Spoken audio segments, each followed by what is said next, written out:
na balandinyo sur la maison du Pain TV. Tokutani susu na libaku malamu bomo mesano ezalinga yobino maman Bijou Yoka. La valeur sûre dans le Seigneur.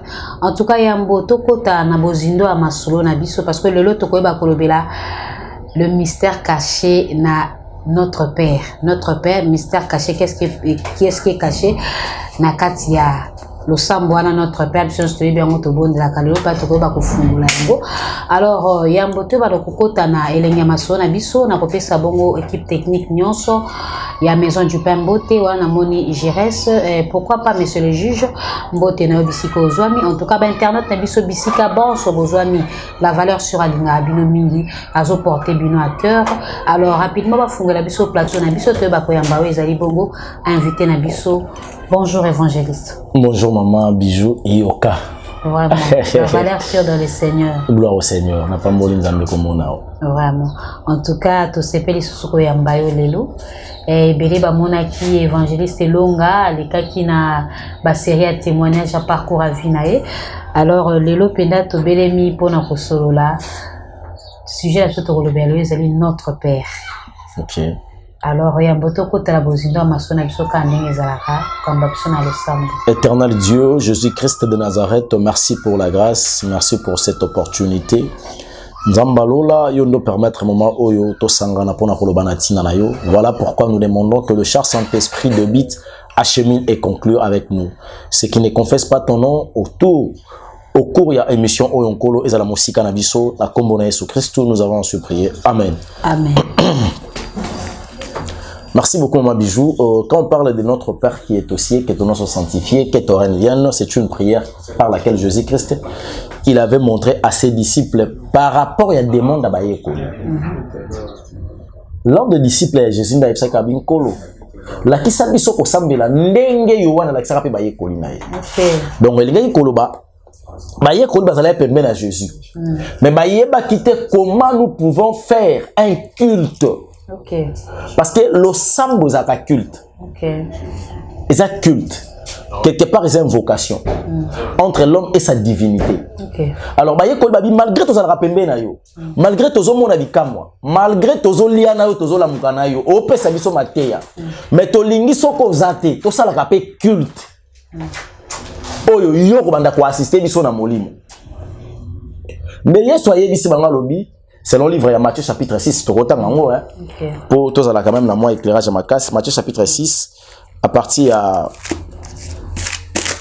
il y a 9e verset, je pense, si nous lisons au centre, à Osungabiso, to kitia tatina na 15e verset, na tagna comme on est sous Christ. Matthieu 6, 9 au 15e verset. Voici comment vous devez prier. Notre Père qui est aux cieux, que ton nom soit sanctifié, que ton règne vienne, que ta volonté soit faite sur la terre comme au ciel. Donne-nous aujourd'hui notre pain quotidien, pardonne-nous nos offenses, comme nous aussi nous pardonnons à ceux qui nous ont offensés. Ne nous conduis pas à tentation, mais délivre-nous du malin, car c'est à toi qu'appartiennent dans tous les siècles, le règne, la puissance et la gloire. Amen. Amen. La parole du Seigneur. Nous rendons grâce à Dieu. Quand on a bisabaye ko la lobi tangu bokolinga bo bando sala culte.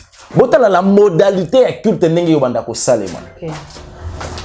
Parce que tu as expliqué la prière c'est un culte.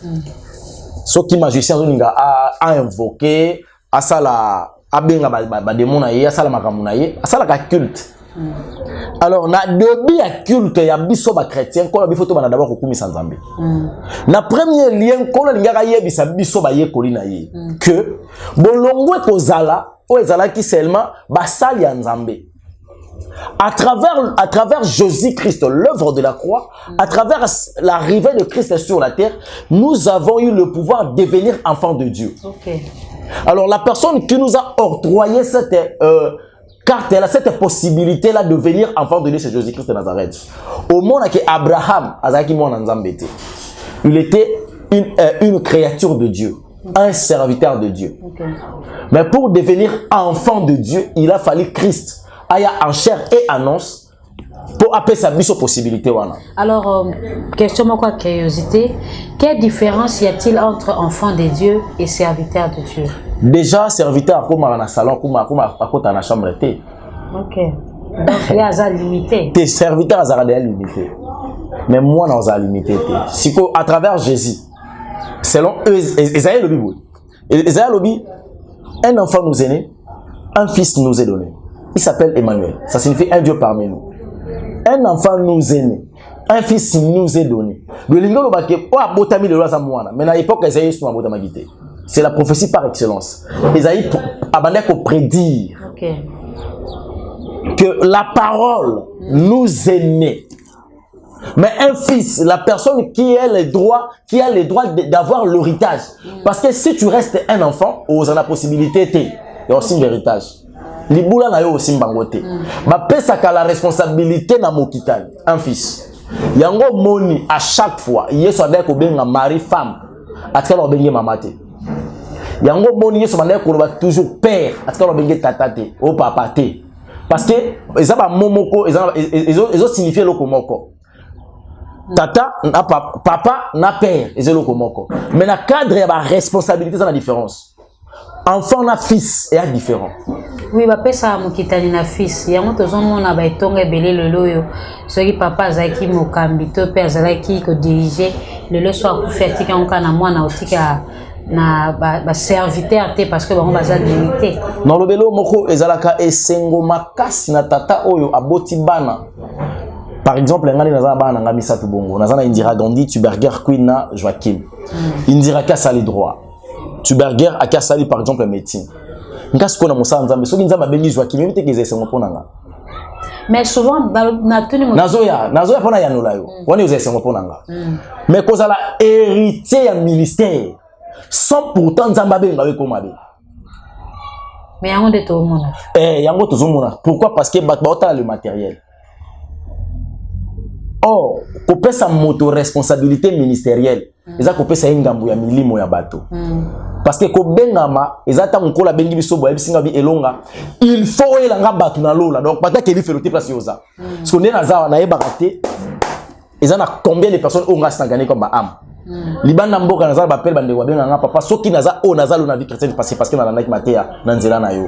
Donc ils en a batu mususu nkolo bisanga bina yepe o yebaka été. Mais à travers musalo salaka na internet na mama bijou, yé pas aka sauver na nzela na yo. Donc couronne na yé na compte na PSIO pesu sous récompense. Vous comprenez? Alors quand la personne vient sans l'appel de Dieu mais l'appel de son père, Aza ko peut ça y est l'héritage ministériel. Bon, moi il faut gérer parce que ma manza metala na mané ko boko la bino, il faut que nango pour gérer beau. Alors oui ça y est à gérer bien mais bateau. Mili moi bateau. Donc au détruit via moi. Mili moi ya bateau wana nde. Mama biso na lo belo moko to sana biso kana 120 ans na mokili. Mais to sana mila moko ezela biso. Ndeni to ko sacrifier mila pour na 120 ans. 120 ans on doit consommer combien des années? Par rapport à ce que vous avez c'est que tu es sous humilité. Même Mila, tu as 2 minutes, tu es à Mila na biso. Alors, tu préserves Mila parce qu'après Mila, éternité à Malam Moses et la biso. Alors, je sais que ça va y coller. Alobi, quand vous allez commencer à prier pour notre Père qui est au ciel, ça signifie, aujourd'hui, vous avez la possibilité de devenir enfant de Dieu. Désormais, on a un ensemble de quoi créateur. Asa créateur. Mais bon, on est le roi papa. Ok. Alors, ce qu'on le roi tata, on a capacité pour y aller comme le roi moi. C'est facilement pour ça la mon affection amour. C'est ça. Et donc, culte et bandit, moto tant y a la présence en train de prendre ça la culte. Azo une assurance que je suis un enfant de Dieu. D'abord, notre Père qui est au ciel, que ton nom soit sanctifié. Or, le nom qui est au-dessous de tous les noms. Maman bijou, Philippiens, j'ai la Bible, hein. On a un qui va verser pour de l'autre la mine va verser, hein. Il y a le mine va verser. Philippiens chapitre 2 verset 9 au 11e bataille na comme on a sur Christ. C'est pourquoi aussi Dieu l'a souverainement élevé et lui a donné le nom qui est au-dessous de tous les noms. Enfin qu'au nom de Jésus tous genoux fléchissent. Enfin que tous genoux fléchissent dans le ciel, sur la terre et sous la terre. et que toute langue confesseront Jésus-Christ est Seigneur à la gloire de Dieu le Père, la parole du Seigneur. Amen. Donc, que ton nom soit sanctifié, ça signifie que le nom de Jésus soit sanctifié. Parce que c'est le nom qui est au-dessus de tous les noms. Dans le ciel, et c'est qu'il y a comme le cas de Jésus. Selon Philippiens chapitre 2, verset 9 au 11e verset. Dans le ciel, il a reçu le nom qui est au-dessus de tous les noms, dans le ciel, sur la terre et sous la terre. Toute langue confesseront que Jésus-Christ est Seigneur. Et il dit que le Seigneur est en Kolo. Donc, Kolo Nanga. Donc, c'est le lot aux ans à serviteur et belé pour limiter, pour comprendre ma beauté en haut, pour s'élèver à 2 mètres. C'est ça. Problème à l'Ilobanzam, mais à langage codé. Sans mourir mon centre de révélation exalté. Mais avec la révélation, au monde qui est maramou. Oh, tout ça dans notre Père. Notre Père est catholique. Notre Père qui est son équateur dans les nambes. Comment le pas récitation? Ma besoin de son ambana rapena toke na pena. Na ko komo siko aye biango bienti. Abani maman notre Père qui est aussi que t'aurais mon rei moté que t'as volé que t'aurais qui me moko na libongo sabak kozak. Oni. Vraiment. Doye le sens la beta monoroka qui est isuka. Le prophète John Ngefa, quand on s'appelle la Chibo, on va t'attendre à moi la paix, et c'est que ça rend ma grâce. Vous comprenez? Or, le problème est Ali, que ton nom soit sanctifié. Il s'agit de quel nom qui doit être sanctifié? Or, c'est le nom de Jésus-Christ, ça signifie que bandit n'a sujet d'adoration. Moi, un enfant, la reconnaître que tu es Père, je viens t'adorer. Or, l'adoration, c'est pas le cantique d'adoration. C'est une culte. L'adoration, c'est une culte. L'adoration, c'est une vie. À travers ton accoutrement, c'est une adoration. Quand tu parles, quand tu agis, quand tu obéis, quand tu penses, tout ce que tu fais, ils ont rendre gloire à Nzambe, c'est une adoration. Parce que c'est une manière, il y a se prosterner. Parce que l'adoration, donc la gumba sous l'autorité de Dieu. Maintenant, il est là comment d'écouter le notre. Reçois l'adoration. Voilà, mon ça bon, à préservatif ma poche. Oh my, qu'il est là. Que ton nom soit sanctifié. Ça signifie Philippiens chapitre 2 verset 9 au 11 verset que le nom par lequel nous sommes c'est le nom de Jésus-Christ qui doit être sanctifié. Que je m'en vais, je vous laisserai pas comme les orphelins. Vraiment. Je vous envoyerai l'Esprit Saint.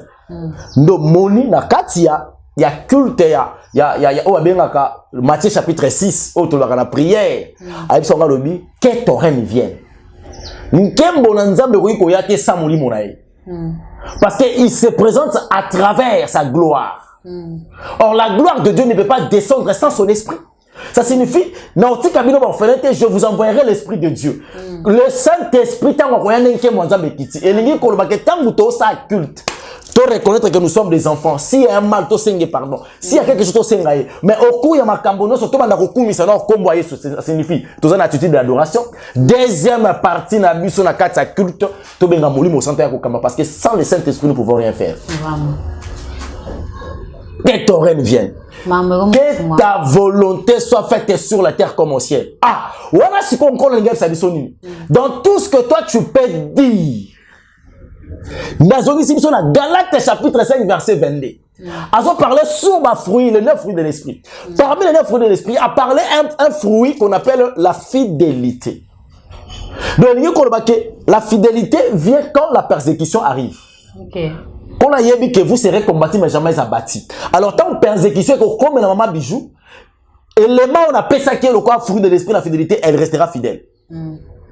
Il y a quatre difficultés, que ta volonté soit faite sur la terre comme au ciel. Malgré je te dis quelque chose, malgré je te demande, cela ne fait pas partie de ma volonté. Mais ça, ma volonté, na culte de ça, et ça, parce que l'agenda prophétique en Zambie existe. Vraiment. Agenda prophétique en Zambie existe. Mais est-ce que parce que les agenda n'existe pas parce que tous les gens ont la réalité autour de moi. Ce que tu as vu, tu as moi, mon église, na corps du Christ tozongi na sainte doctrine lelo to komona bazo ko excommunier mosala nzambe. Pourquoi? Parce que a créé cellule na kombo peka ya ensemble exacte que non a créé cellule na ngai la main puissante de l'Éternel te na créé cellule na kombo ka ya assemblée aseka. Mais lokola soi-disant le visionnaire na été son benga le visionnaire na été son benga ye kombo nini. Alors c'est lui qui est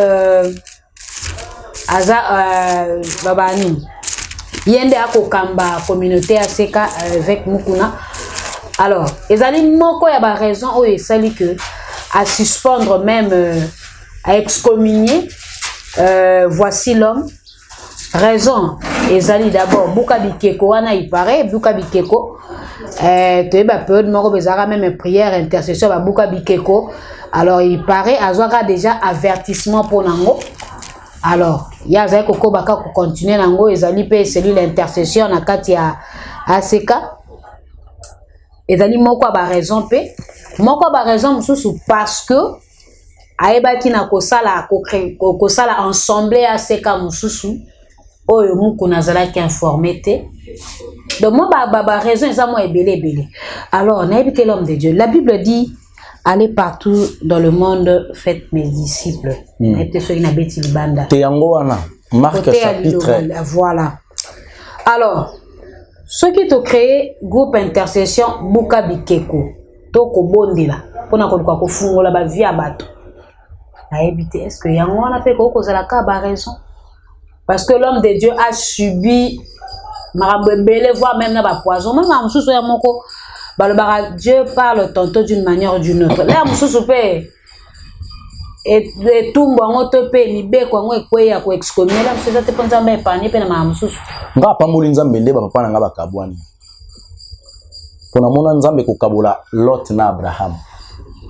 Na mukolo o mbebe liye koma na mukolo tazalaki mzalaki intercession Abraham. Pour Lot azala sauver. Et ko excommunier loko ana exact kilo non bongo siko papa na biso Francilo papa na biso voici l'homme na niveau ya koma na mfaza kana zimamu.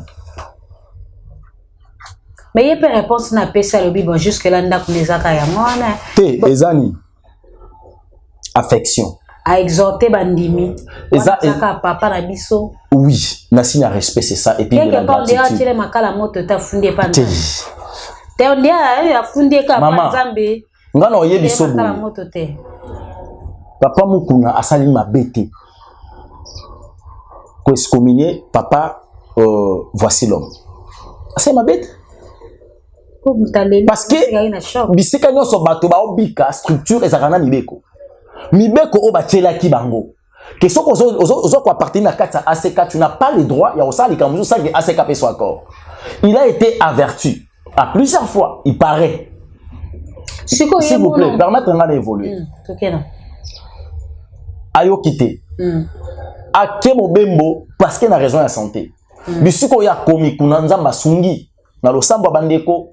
Na alliance ya nzambe santé beni kobonga. Après si mot d'autre que ate ya na vidéoconférence. Koto monté muswaza ate. Wana évangile. Kola benga ka yemoko. Ka yemoko kola benga ka yemoko. Il faut faire une vidéoconférence. Ce qu'on a quatre, il y a structure na bango, na ba règlement na bango bilo kwa les agater. Que ba kay musu bazar. Il va pas utiliser ka yote na parole. Non solo binza bazu. C'est wana to kanyango. C'est ma section bana na. On biju. Pour le côté à côté la yo na cho yo be na mukongo. Ça peut baningana. Nazo ya. Soki nzambe mutaye bisaki. Que à ça la structure wana ya intercession buka bite a évolué ndio mtatingi a échoué parce que kuna boya ngwabi que lokola sikoyo mukuna bosse que mukuna telemeli nzambe c'est que il a évolué sans mukuna a comprendre nzambe mtatinda ite il y a pas ça nzamba PC mot d'autre au vision muto so kambaya linga ngote d'où nzambe faut kabola bango il y a pas de question il kamba grave ezate. Si quoi tu as un scène de crime papa na biso voici l'homme biba no ya boti na molimo baza kongo o ya bimisi boy faut pas qu'il évolue mais banda ka ko vena comme ACK non quand musu faut pas qu'il ait cellule d'intercession Ce qui nous a benga juste pour intercéder à tes côtés à sa mère intercession. L'important c'est l'église comme Christ en Wana, Moussa Zalis, Moussa Zazolo, Moussa Zalikol. Nous sommes la benga la parole, dans le bakaka. Il y a besoin de prier l'intercession. Il doit prier. A benga une exhortation, il faut exhorter. C'est comme ça. Mais c'est quoi quand on a scène de film, papa te dit Yohana. Tout le monde en réalité a une histoire, une chance que est bien. Avec nous, on a raconté la scène de film, qui va très bien faire un raconté. La scène de film, papa la quelque part, bon, à une zéla, c'est quoi pour n'aimer bien que ça été, parce qu'il y a un leader. La Bible, la scène doctrine, on va tenir surtout dans la scène doctrine. C'est quoi la Bible, il y a pas de béco à bourragité, il n'y a pas de béco d'or. Les béco bango bakuma, oh, ils ont réussi à penser des hommes sur l'idée, il y a bateau. Mambaloba. Ce que je protège mon compte, bon aussi pour ça abonné. Ah, donc attends, mon cousin, c'est que je veux protéger, donc il va faire. Est-ce que les béco ont acquis conformément à la parole de Dieu? Entre guillemets, on ne sait pas. Moi, j'en trouve que ce sont les responsables qui gèrent les âmes des personnes, beaucoup des personnes. Par rapport à la personnalité humaine, baba leader d'opinion dans Boka. Alors, Misso, tout le monde a soumis ton activité pour ton activité, moi, ça m'a bien, moi, ça m'a l'âme. Bango Mibale, selon Amos chapitre 3, verset 3, deux personnes ont eu autant de ceux qui basent sur Yokani. Donc, quand Yokanité, diable a travaillé. Si moi, ce qui est Bolivie Zalaki, ce qui est Longwe N.E.A.K. Ce qui est un côté de travailler. Et au risque de battre, au risque de battre, il a bien été.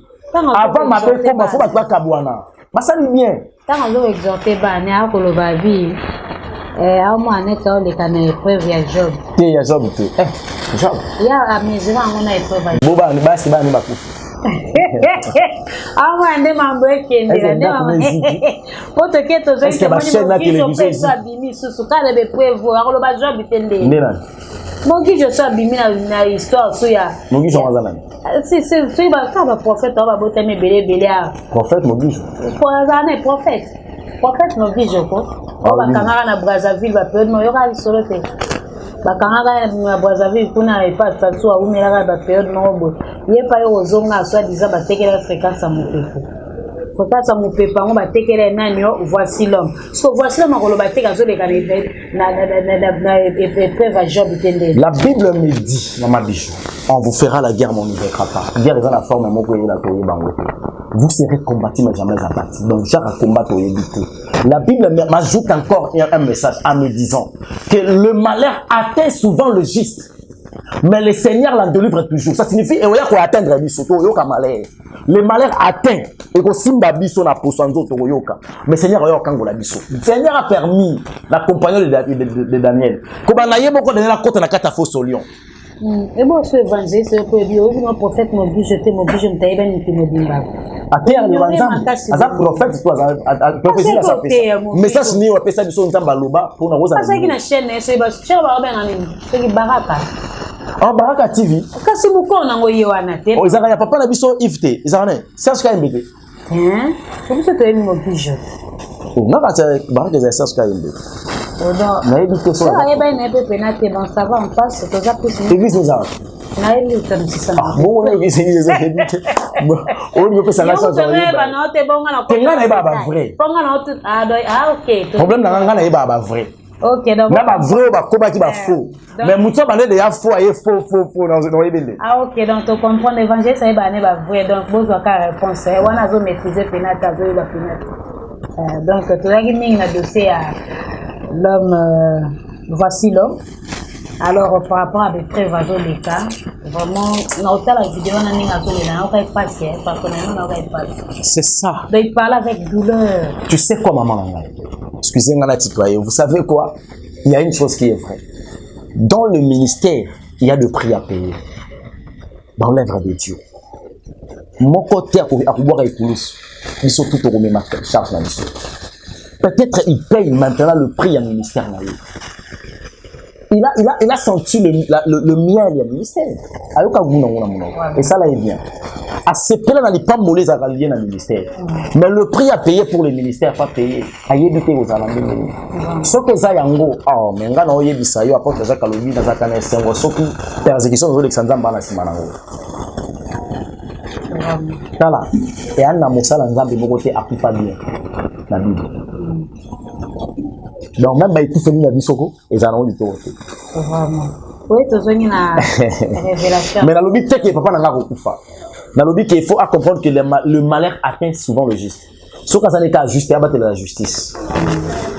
Car le Seigneur viendra pour la délivrer. Souffrance soit zolé qui ça, persécution soit zolé qui ça. Témoignage zolé quand on a mené. Nous avons bagné pour ça comme histoire à Sitanaï. Abangate, azala fort. Et je connais que c'est un papa. C'est un homme de prière. Intercession continue. Bakoba, kolon pèse orientation. Ce qui kaba na nzambe. Bazo ngata na ngomba. Bazo bate na tangomba matamangenge yeba kino tunda nzambe. Vraiment. On kolon pèse bango bakoki bisike kozwa mabako za mikanda ba osa musa nzambe. La liberté de culte est garantie à la Constitution de la République. Azala ka conforme à la mikanda nyonso. Ça ne sera pas un problème. Oui, bah rappelez Bisso minute, monsieur Tony Asuka. Mais tu sais cité. Bah Jires, Jires Oyo. C'est dans 5 minutes. Faut gérer 4 minutes, ma Bisso. Bon, tu continues notre Père. Que ton nom soit sanctifié, que ton règne vienne, que ta volonté soit faite sur la terre comme au ciel. C'est là où tu soukas. Mais prière est qu'on continue. D'accord, c'est culte. Azoye bisabi sur le coup la bana. Bon, réclamez votre pain quotidien. Ça signifie à boire, à manger, vêtements, voitures, maison, mariage, les enfants, tout ce que vous pouvez avoir sur la terre. Bossé n'a pas tata. Il y a un des alliés qu'on certifie d'ailleurs, Matthieu chapitre 7, verset 7. Pour le demander, on vous donnera moto. Oh, il faut qu'on saigne dans les Zambé. Dans Matthieu 7, 7. Parce que si on saigne une moto, on peut faire confiance. Quand je te demande quelque chose, c'est par rapport à la confiance que vous pouvez. Or, maudit soit l'homme qui se confie à l'homme. Or, béni soit l'homme qui se confie à l'Éternel. Donc, s'il faut demander à Awa, tout ce qu'on sur la terre. Mais avec beaucoup de confiance, tu dis que dès que vous saignez ton PC, mais avant tout, madame, vous avez saignez ma bonheur, vous saignez ma balle, tu bandez que PC si kana bon Zambé. Na si manango ya ko senga, donner notre paix quotidienne, na souka nango lobi. Ne nous soumets pas à la tentation et délivre-nous du malin. Ça signifie devant le péché, kango la biso. Parce que le diable, il s'est incarné derrière le péché. Ça signifie ôter le pouvoir du péché à nous. Que le péché est dominé du sauté. Tout ça, il y a les colo, il y a les soum. Songez biso dans 4 environnements. Délivre-nous du mal. Et dans ce cas, pardonne nos offenses, mais avec conditionnel. Comme nous pardonnons à ceux qui nous ont offensés. Et nous a interpellé chacun de nous que le pardon du péché, il faut remède. Ça signifie il faut un élément de preuve. Donc il nous a demandé d'abord de savoir pardonner les autres pour que nous soyons aussi pardonnés. Pardonne nos offenses comme nous pardonnons à ceux qui nous ont offensés.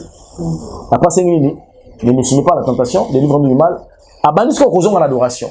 Car c'est à toi le règne, la puissance, la gloire, au siècle des siècles. Ça signifie Bikekena Bikeke. Ma génération, ma génération. Gloire, éternel présent. Donc, Azalaki avant le commencement, il sera après la fin. Jésus-Christ de Nazareth. Donc, prière wana ezalaka culte mobimba d'adoration onkolo apesa biso na modalité ne to sala modération sur to culte to bandaka na adoration basi adoration to beni molimo santu. Ah, c'est comme ça. Vraiment, merci beaucoup. Vous étiez nombreux pour nous Rolanda Bisso. Voilà, minute absolue comme il est déjà épuisé. Rapidement, l'homme de Dieu se copie sa numéro à contact. Plus 243 97 58 21. Plus 243 97 58 21. C'est un numéro WhatsApp. Soit j'ai sauté, soit soit pour ça l'émission, soit pour la carte Mabondeli. Donc, tu fais un message dans WhatsApp pour vous engager. Il y a quoi bako communiquer bino mbote mande konyo so balinganga tenkola pambola bino na musala tout bozo sala ya combattre nga. En tout cas, comme visible dans zo mona yango, nazo sentir yango na ba message makambo ba mélange en tout cas za balola amona bino moto apesa kinga mission okuta na bino. Je pense que on a sur la bien ba ope balinganga ngai bo continuer ko sambela pour na biso bo soutenir biso de façon que tout le matin tout tikaye souté parce que soutien na bino pe est important pour la mission. Eh oui, vous likez vidéo, vous commentez, bah suggestion à bino, tout ça vraiment vous senga pour avancement. Il y a mon sala le lot de bail que le belabongo ko fungola où ils allaient prier à notre Père. Hein, to fungola mystère wana, je pense que vous l'endez en haut et ça fait plaisir na ba internet na biso de monde entier. En tout cas là, on se retrouve prochainement. Bye.